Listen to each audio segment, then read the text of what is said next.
وکفا والصلاة والسلام علی من لا نبی بعد وبعد اعوذ باللہ السمیع العلیم من الشیطان الرجیم بسم اللہ الرحمن الرحیم 123 نمبر آیا سورہ شعراء۔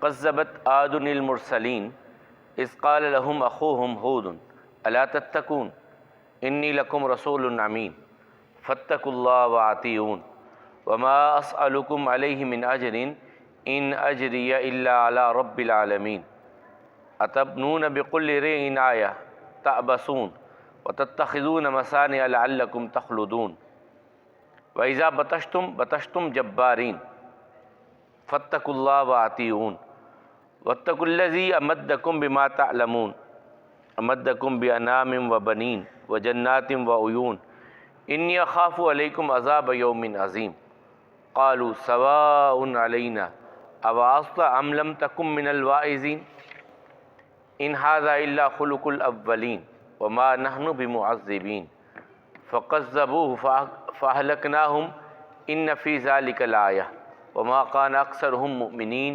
وَإِنَّ رَبَّكَ لَهُوَ الْعَزِيزُ الرَّحِيمُ۔ صدقت یا رب العالمین۔ کذبت جھٹلایا، عاد نے، المرسلین اور رسولوں کو، اذ جب، قالا کہا، لہم ان کے لیے، اخوہم ان کے بھائی، ہود علیہ السلام نے، الا تتقون کیا نہیں تم تقوی اختیار کرتے، انی میں لکم تمہارے لیے رسول ہوں، امین امانت دار، فاتقوا اللہ بس اللہ سے ڈرو، واطیعون اور میری فرما برداری اختیار کرو، وما اسألکم اور نہیں میں مانگتا تم سے، علیہ اس پر، من اجرین کوئی معاوضہ، ان اجریہ یقیناً میرا بدلہ، میری جزا جو ہے، الا علی رب العالمین وہ سب جہانوں کے رب کی طرف ہے۔ اتبنون کیا تم بناتے ہو، بکل ہر ایک، رئع اونچی جگہ پر، آیتن نشانی، تعبثون کھیلتے ہوئے، عبث فضول، وتتخذون اور تم بناتے ہو، مصانع بڑے بڑے محلات، لعلکم شاید کہ تم، تخلدون ہمیشہ رہنے والے ہو، وَإِذَا اور جب، بطشتم تم پکڑتے ہو، جبارین بڑا ہی سخت، فاتقوا اللہ اللہ سے ڈرو، واطیعون اور میری فرما برداری اختیار کرو، واتقوا اور ڈرو، الذی اس ذات سے، امدکم جس نے مدد کی تمہاری، بما ساتھ اس کے، تعلمون جو تم جانتے ہو، امدکم مدد کی اس نے تمہاری، بانعام چوپایوں کے ساتھ، جانوروں کے ساتھ، مویشیوں کے ساتھ، وبنین اور بیٹوں کے ساتھ، وجنات اور باغات کے ساتھ، وعیون اور چشموں کے ساتھ، انی اخاف میں ڈرتا ہوں، علیکم تم پر، عذاب یوم عظیم ایک بڑے دن کے عذاب کے بارے میں۔ قالو قوم کہنے لگی، سواء علینا برابر ہے ہم پر، اواعظتا تو واعظ کرے، ام لم تکن یا نہ ہو تو، من الواعظین نصیحت کرنے والوں میں سے، ان ھذا نہیں ہے یہ، الا مگر، خلق الاولین پہلے لوگوں کی طریقے، وما نحن اور نہیں ہیں ہم، بمعذبین عذاب دیے جانے والے، فکذبوہ پس جھٹلایا انہوں نے، فاہلکناہم تو ہلاک کیا ہم نے ان کو، ان یقیناً فی ذالک اس میں، لآیۃ نشانی ہے، وما کان اکثرہم مؤمنین اور ان کی اکثریت ایمان لانے والی نہ تھی، وَإِنَّ رَبَّكَ اور یقیناً آپ کا رب، لَهُوَ الْعَزِيزُ الرَّحِيمُ وہی غالب بھی ہے اور مہربان بھی ہے۔ کل ہم نے نوح علیہ السلام کا تذکرہ پڑھا، وہ اپنی قوم سے کہتے ہیں کہ میں تمہاری وجہ سے ان ایمان والوں کی محفل سے اٹھنے والا یا انہیں اپنی محفل سے اٹھانے والا نہیں ہوں، میں تو ایک واضح طور پر ڈرانے والا ہوں۔ قوم نے نوح علیہ السلام سے کہا کہ اگر تم باز نہ آئے تو ہم تمہیں سنسار کر دیں گے۔ نوح علیہ السلام اپنے رب سے مخاطب ہوتے ہیں، میرے رب، میری قوم نے میرا انکار کر دیا، اب میرے اور ان کے درمیان فیصلہ کر دے اور مجھے اور مجھ پر ایمان لانے والوں کو نجات عطا فرما دے۔ تو اللہ تعالیٰ فرماتے ہیں ہم نے ان کو نجات عطا کی اور انہیں ایک بھری ہوئی کشتی میں سوار کیا اور بعد والوں کو ہم نے غرق کر دیا۔ یہ نشانی تھی، اور ان کی اکثریت ایمان لانے والی نہیں تھی۔ آپ کا رب غالب ہے اور مہربان ہے۔ اب نوح علیہ السلام کے ساتھ جو لوگ ایمان لائے تھے اور ان کے جو بیٹے سوار ہوئے تھے، ان سے آگے سلسلہ چلا، اور انہی سے قوم عاد کا وجود آتا ہے۔ قوم عاد کے بارے میں سورہ ہود میں، سورہ اعراف میں ہم پہلے بھی پڑھا ہے، آگے بھی ان کا تذکرہ آئے گا۔ یہ اور ان کی طرف آنے والے پیغمبر حضرت ہود علیہ السلام کے نام کی صورت بھی قرآن کریم میں ہے۔ یہ بڑی جفاکش قوم تھی، بڑی مضبوط ڈیل ڈول کی مالک تھی، جسم بڑے مضبوط تھے، طاقتور قوم تھی، اور یہ کہا کرتے تھے کہ ہم سے بڑھ کر من اشد منا قوہ، ہم سے زیادہ طاقت والا دنیا میں کون ہو سکتا ہے۔ تو ان میں بھی جب شرک اور دوسری غلاظتیں آئیں تو نوح علیہ السلام ان کی طرف مبعوث، اور ہود علیہ السلام ان کی طرف مبعوث کیے گئے۔ اس قوم میں بہت سارے مسائل تھے۔ یہ بڑی بڑی بلند عمارتیں بناتے، یہ بڑے بڑے محلات اور قلعے تعمیر کرتے، اور اپنی طاقت پر بڑا گھمنڈ، جس قوم میں دیکھا یہ ہماری مخالف، ان کا تیا پانچا ادھیڑ کر کے رکھ دیا، ختم کر دو، یہ ہمارے سامنے کون ہوتے ہیں کھڑے ہونے والے۔ یہ اس قوم میں برائیاں تھیں، شرک کے ساتھ ساتھ یہ برائیاں تھیں۔ تو حضرت ہود علیہ السلام ان کی طرف آئے اور انہیں سمجھایا۔ قذبت عاد المرسلین، جھٹلا دیا قوم عاد نے رسولوں کو۔ اذ قال لهم اخوہم ہود، جب ان کے بھائی ہود نے ان سے کہا الا تتقون، کیا تم تقوی اختیار نہیں کرتے، اللہ سے ڈرتے نہیں ہو؟ انی لکم رسول امین، میں تمہاری طرف ایک امانت دار رسول بن کر کے آیا ہوں۔ فاتقوا اللہ واطیعون، اللہ کا تقوی اختیار کرو اور میری فرما برداری اختیار کرو۔ وما اسألکم علیہ من اجر، میں تم سے کوئی معاوضہ نہیں مانگتا، میں تم سے کوئی بدلہ نہیں چاہتا۔ ان اجری الا علی رب العالمین، وہی بات جو نوح علیہ السلام نے کہی تھی کہ میں نے تو اپنے رب کو راضی کرنے کے لیے یہ ساری محنت، یہ قد و کاوش کر رہا ہوں کہ میرا رب راضی ہو جائے، اور میں نے اسی سے اس کا اجر حاصل کرنا ہے۔ پھر اپنی قوم کو کہنے لگے اتبنون بکل رین، کیا تم بنا رہے ہو ہر اونچی جگہ پر آیتن، بڑی بڑی نشانیاں، یعنی وہ اپنے لیے یادگاریں بناتے۔ جس طرح ہمارے ہاں مغلوں نے بہت کچھ کیا، یہ میری یادگار، کہیں ہرن دیکھا تو وہاں پہ مینار بنا دیا، کہیں کچھ دیکھا تو وہاں پہ بنا دیا۔ یہ ساری جہالتیں اس قوم میں بھی تھیں، حضرت ہود علیہ السلام کی قوم میں۔ جہاں دیکھا یہ بنا دو عمارت، یہ ایسی نشانی بنا دو، یادگار ہمارے بڑوں کی کھڑی کر دو، یہاں یادگار کھڑی کر دو، یہاں یادگار کھڑی کر دو۔ وہ ان کا طریقہ کار یاد رہے نہ رہے، ان کی اچھائیاں یاد رہے نہ رہے، عمارتیں بنا کر کے فخر کرنا، یہ اس قوم میں تھا۔ تو حضرت ہود علیہ السلام انہیں سمجھاتے ہیں کیا تم ہر اونچی جگہ پر، ہر ٹبے پر نشانیاں بناتے ہو؟ تعبثون، عبث، فضول، یوں ہی بس بنائے جا رہے ہو۔ وتتخذون مصانی، اور تم محلات کو کھڑے کرتے ہو، بڑے بڑے قلعے بنا رہے ہو، محل کھڑے کر رہے ہو۔ لعلکم تخلدون، یہ گویا اس طرح بنا رہے جس طرح تم نے ہمیشہ ہمیش کے لیے یہیں پہ رہنا ہے، ہمیشہ کے لیے سوچ رہے ہو یار یہ اتنی مضبوط عمارت ہو کہ یہاں یہ بھی نہ آ سکے، یہ بھی نہ ہو سکے، یہ گر نہ سکے، زلزلے، یہ سوچ سوچ کے تم محلات کھڑے کر رہے ہو جیسے یہاں ہمیشہ ہمیش کے لیے تم نے رہنا ہے۔ وَإِذَا بَطَشْتُمْ جَبَّارِينَ، اور جب کسی قوم کو تم پکڑتے ہو، اس پر تم حملہ آور ہوتے ہو تو بہت غلط طریقے سے، یعنی پھر دیکھتے نہیں ہو کہ کون سامنے آ رہا ہے، بچہ ہے، بڑا ہے، عورت ہے، مرد ہے، تم تہ و تیغ کر دیتے ہو ان لوگوں کو مار مار کے ان کا برا حال کر دیتے ہو، بہت سخت پکڑ تم پکڑتے ہو ان کو۔ فاتقوا اللہ، اللہ سے ڈر جاؤ، واطیعون، اور میری فرما برداری اختیار کرو۔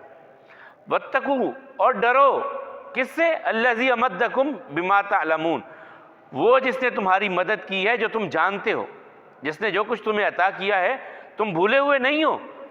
امدکم بانعام و بنین، اس نے تمہاری مدد کی جانوروں کے ساتھ، اتنے اتنے جانور مویشی تمہیں عطا کیے، بیٹے عطا کیے۔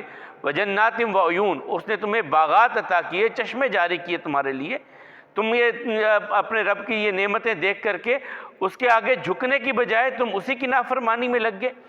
انی اخاف علیکم عذاب یوم عظیم، مجھے ڈر ہے ایک بڑے دن کے عذاب کے بارے میں کہ تم پر رب کا عذاب نہ آ جائے۔ اب قوم بھی ڈھیٹ تھی، وہ کہنے لگی قالوا سواء علینا، برابر ہے ہمارے لیے، تو واز کر، نصیحت کر نہ کر۔ وہی جو سورہ بقرہ میں ہم نے رسول اللہ صلی اللہ علیہ وسلم کے لیے پڑھا، اللہ تعالیٰ کہتے ہیں سواء علیہم انذرتہم ام لم تنذرہم لا یؤمنون، برابر ہے انہیں واز کریں نہ کریں، یہ ایمان لانے والے نہیں ہیں۔ وہی ہود علیہ السلام کی قوم ہود علیہ السلام کو کہہ رہی ہے تو ہمیں نصیحت کر نہ کر، ہم نے تیری بات نہیں ماننی، تو کر نہ کر، کوئی فرق نہیں پڑنے والا ہم پر، ہم اسی حالت میں رہیں گے۔ ان ھذا الا خلق الاولین، یہ تو پہلے لوگوں کی باتیں سنا رہا ہے، ہمیں ڈرا رہا ہے، ہمیں سمجھانے کی کوشش کر رہا ہے، پہلے لوگوں کی باتیں، وہ وقت بیت گئے، اب نیا وقت ہے، نیا دور ہے، ہم اتنے مضبوط ہیں، ہم پر کہاں، وما نحن بمعذبین، ہمیں عذاب نہیں دیا جائے گا، ہم پر عذاب نہیں آ سکتا۔ اللہ تعالیٰ کہتے ہیں انہوں نے جھٹلایا، فَكَذَّبُوهُ فَأَهْلَكْنَاهُمْ، ہم نے ان کو ہلاک کر دیا۔ اور کیسے؟ مسلسل ایک ٹھنڈی ہوا بھیجی ہے، مسلسل ٹھنڈی ہوا، جس ہوا نے ریت کا طوفان کھڑا کیا اور اس قوم کو زمین کے اندر دھنسا دیا گیا۔ مسلسل تیز ہوا چلی، ٹھنڈی سخت سرد پالے والی ہوا اللہ تعالیٰ کہتے ہیں ہم نے بھیجی، ریحٍ صرصر عاتیہ، سخت ٹھنڈی ہوا ہم نے بھیجی ہے۔ اور اس کے ساتھ یہ ان کے بارے میں جو کہا جاتا ہے تقریباً 50 میٹر کے قریب نیچے ان کے اثرات جو ہیں وہ عام سطح سے نیچے چلے گئے۔ یہ ان کے جو قلعے اور بڑے بڑے محلات اور بڑے بڑے وہ عمارتیں بنا کے فخر کرتے تھے نا کہ یہ کبھی ان پہ زوال آئے گا، کبھی، وہ سارے زمین کے اندر چلے گئے، اوپر کوئی بھی نہ رہا۔ تو فرمایا کہ وہ ایسے ہو گئے جیسے کانہا اعجاز نخل خاویہ، جس طرح کھجور کے تنے سخت طوفان میں اکھڑ کر کے زمین سے گرے پڑے ہوتے ہیں، اللہ تعالیٰ کہتے ہیں ہم نے اس قوم کو اس طرح کر دیا، جس طرح کھجور کے تنے طوفان میں اکھڑ جاتے ہیں، اس طرح یہ اکھڑ کر کے گرے پڑے تھے۔ فَأَهْلَكْنَاهُمْ، ہم نے ان کو ہلاک کر دیا۔ إِنَّ فِي ذَلِكَ لَآیَةً، اس میں یقیناً نشانی ہے۔ وَمَا كَانَ أَكْثَرُهُم مُؤْمِنِينَ، اور ان کی اکثریت ایمان لانے والی نہیں تھی۔ وَإِنَّ رَبَّكَ لَهُوَ الْعَزِيزُ الرَّحِيمُ، اور یقیناً آپ کا رب غالب بھی ہے، مہربان بھی ہے۔ اس میں سے یہاں تذکرہ نہیں ہے، پیچھے بھی ہم پڑھا ہے، آگے بھی پڑھیں گے۔ اللہ تعالیٰ نے ہود علیہ السلام کو اور ان پر ایمان لانے والوں کو بچا لیا، محفوظ کر لیا۔ یہ آگے نکلے ان سے عاد ثانی، یا اگلا ان کا نام ہے قوم سمود، ان کا ایک وجود کھڑا ہوتا ہے، ان کے بارے میں ہم انشاءاللہ کل پڑھیں گے۔ جھٹلایا قوم عاد نے رسولوں کو۔ ہاں، ان کے بارے میں ایک چیز بڑی جو کہی جاتی ہے کہ سب سے پہلے ارم ذات العماد، ستون بنانے کا جو تصور ہے نا، وہ اس قوم سے آغاز اس کا ہوا، پلر پر عمارتیں کھڑی کرنے کا ان کے بارے میں کہا جاتا ہے کہ انہوں نے اس کا آغاز کیا تھا۔ ارم ذات العماد جو ان کو کہا گیا ہے کہ وہ بڑے بڑے ستون بنانے والے، تو اس کی طرف بھی ہے۔ جھٹلایا عاد نے رسولوں کو۔ ہاں، یہاں پھر وہ بات جو کل بھی پرسوں بھی آئی تھی کہ انکار تو ایک ہود علیہ السلام کا کیا، لیکن اللہ تعالیٰ نے جمع کا صیغہ یہاں استعمال کیا ہے، رسولوں کا انکار کیا قوم عاد، یعنی ایک نبی کو جھٹلانا گویا کہ سارے نبیوں کو جھٹلانا ہے۔ جب ان کے بھائی ہود نے ان سے کہا تم تقوی اختیار نہیں کرتے، میں تمہاری طرف ایک امانت دار رسول بن کے آیا ہوں، اللہ کا تقوی اختیار کرو، میری فرما برداری کرو، میں تم سے کسی قسم کا کوئی بدلہ نہیں چاہتا، میرا معاوضہ تو اللہ کے لیے ہے، اللہ کی طرف ہے جو سب جہانوں کا رب ہے۔ کیا تم ہر اونچی جگہ پہ کوئی نہ کوئی نشانی فضول میں بنانے لگے ہو، اور تم بڑے بڑے محلات کھڑے کر رہے ہو جیسے تم نے ہمیشہ یہیں پہ رہنا ہے؟ جب تم کسی قوم کو پکڑتے ہو تو بڑی ہی سخت پکڑ اس کی کرتے ہو۔ اللہ سے ڈرو اور میری فرما برداری اختیار کرو، اس رب سے ڈرو جس نے تمہاری مدد کی، جو تم جانتے ہو۔ اس نے تمہیں جانور عطا کیے، مویشی عطا کیے، بیٹے عطا کیے، باغات عطا کیے، چشمے جاری کیے۔ میں ڈرتا ہوں تم پر کسی بڑے دن کا عذاب نہ آ جائے۔ انہوں نے کہا ہمارے لیے برابر ہے، تو ہمیں ڈرا نہ ڈرا، نصیحت کر نہ کر، یہ تو پہلے لوگوں کی باتیں ہیں، ہمیں عذاب نہیں دیے جائیں گے۔ انہوں نے جھٹلایا، ہم نے ان کو ہلاک کیا، یقیناً اس میں نشانی ہے، اور ان کی اکثریت ایمان لانے والی نہیں تھی، اور آپ کا رب یقیناً غالب بھی ہے اور مہربان بھی ہے۔ برستی بارش اور اس میں دعا، اللہم سیبا نافعا، یا اللہ اس بارش کو نفع مند بنا دے، فائدے والی بنا دے، اور پھر جب بارش ہو جائے یا ہوتے ہوئے بھی مطرنا 102 نمبر صفحہ پہ، بفضل اللہ ورحمتہ، ہم بارش برسائے گئے ہیں اللہ کے فضل اور اس کی رحمت سے۔ بارش بہت برسنے لگی تو چھتوں پہ چڑھ کے اذانیں نہیں ہیں، یہ اذان کا کوئی طریقہ نہیں ہے کہ اب بارش نہیں رک رہی تو اذان دو تو بارش رک جائے گی، نہیں۔ صحابی آئے جب رسول اللہ صلی اللہ علیہ وسلم نے، میں نے کل آپ کو بتایا تھا کہ 8 دن بارش ہوتی رہی، تو انہوں نے پھر کہا یا رسول اللہ صلی اللہ علیہ وسلم اب تو ہر طرف پانی ہی پانی ہو گیا ہے، دعا کیجئے اللہ تعالیٰ اس کو روک دے بارش کو۔ تو رسول اللہ صلی اللہ علیہ وسلم نے دعا پڑھی، اللہم حوالینا ولا علینا، یا اللہ اردا گرد جہاں ضرورت ہے وہاں پہ برسا دے، ہم پر اب اس بارش کو روک لے۔ اور اس کے ایک لفظ یہ اب ہم پڑھنے لگے ہیں، اللہم حوالینا ولا علینا، اللہم علی الاقام والزراب وبطون الاودیہ ومنابت الشجر، اللہم اے میرے اللہ حوالینا ارد گرد ہمارے، ولا علینا ہم پر نہیں، اللہم اے میرے اللہ علی الاقام ٹیلوں پر ٹبوں پر اس بارش کو برسا، والزراب اور پہاڑوں کی چوٹیوں پر اس بارش کو برسا، وبطون الاودیہ اور وادیوں کے پیٹ جو ہیں ان میں اس بارش کو برسا، ومنابت الشجر اور جہاں درخت اگنے کی جگہ یعنی جنگلات میں اس بارش کو برسا۔ اے اللہ ہم پر نہیں، ہمارے اردا گرد، اے اللہ اسے ٹیلوں پر، پہاڑوں کی چوٹیوں پر، وادیوں کے پیٹوں میں اور جہاں درخت یعنی جنگلات میں اس بارش کو برسا۔ اللہ کے رسول صلی اللہ علیہ وسلم نے اسی خطبہ میں یوں انگلی سے جب ایسے اشارہ کیا، صحابہ کہتے ہیں کہ بادل پھٹ گیا اور سائیڈوں پہ بارش، پھر ہمارا علاقہ بارش سے یہ خالی ہو گیا۔ رسول اللہ صلی اللہ علیہ وسلم کا طریقہ یہی ہے کہ اس موقع پر بھی دعا کی جائے، بارش نہ ہو رہی ہو تب بھی دعا، جب بارش ہو جائے تب بھی دعا، اور جب بارش زیادہ ہو رہی ہو تب بھی اللہ تعالیٰ سے ہی دعا۔ یہ نبی کریم صلی اللہ علیہ وسلم کا طریقہ ہے۔ اللہ حکم الحاکمین ہم سب کو اپنے ہی در کا فقیر بنائیں، غیروں سے ہم سب کو بے نیاز کر دیں۔ اقول قولی ھذا والحمد للہ، استغفر اللہ لی ولکم۔